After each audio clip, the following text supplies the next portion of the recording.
A rabbi, a priest, and an imam walk into a bar, or in this case, hug a tree. That's actually what happened at the recent Faith and Ecology conference in Jerusalem. The exercise, done in pairs, involved feeling a tree with your eyes closed, then trying to discover which tree you felt.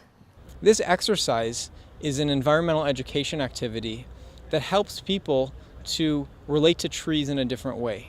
Oftentimes, people think of trees as just something we use for paper, cardboard, disposable dishes, etc. An average American uses about one full-size tree every year. But most people never cut down a tree and don't really realize that they're using trees. The exercise was part of a full day of panels and workshops aimed at Jewish, Christian, and Muslim clergy and seminary students to increase their environmental awareness. Currently, clergy are not sufficiently focusing on environmental issues in their teachings. Faith communities have tremendous potential to inspire action and awareness on environmental sustainability.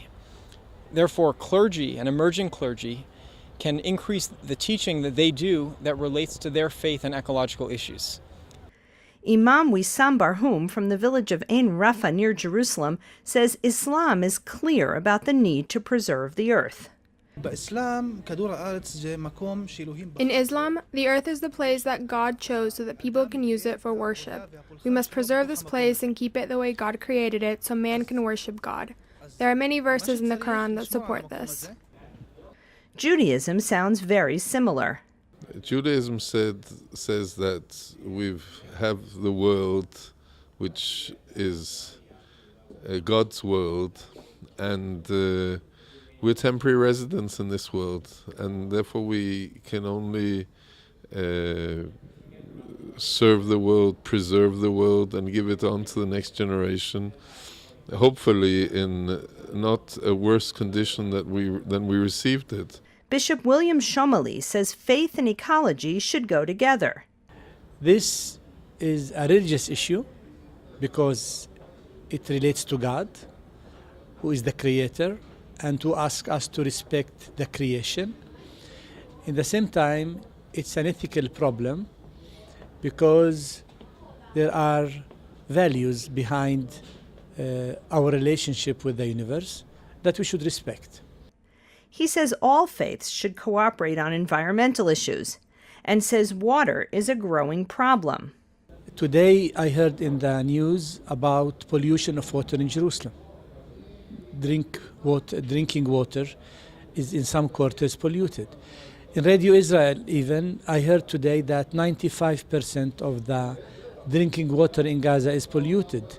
It means people who drink from this water will be sick. Rabbi Melchior agrees that the environment is a good place to start interreligious cooperation. This is an area which is easy to work together in, because this is an area where everybody can understand that if you pollute, then everybody else dies also, and you have to work together.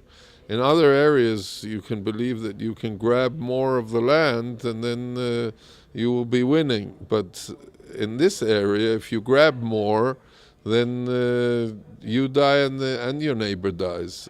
The conference was also a chance for Jewish, Christian, and Muslim seminary students to meet. Alamayo Tura from Ethiopia is spending 4 years studying to be a Catholic priest in Jerusalem. These issues concern everybody, since we are all God's children. So God gave us this responsibility.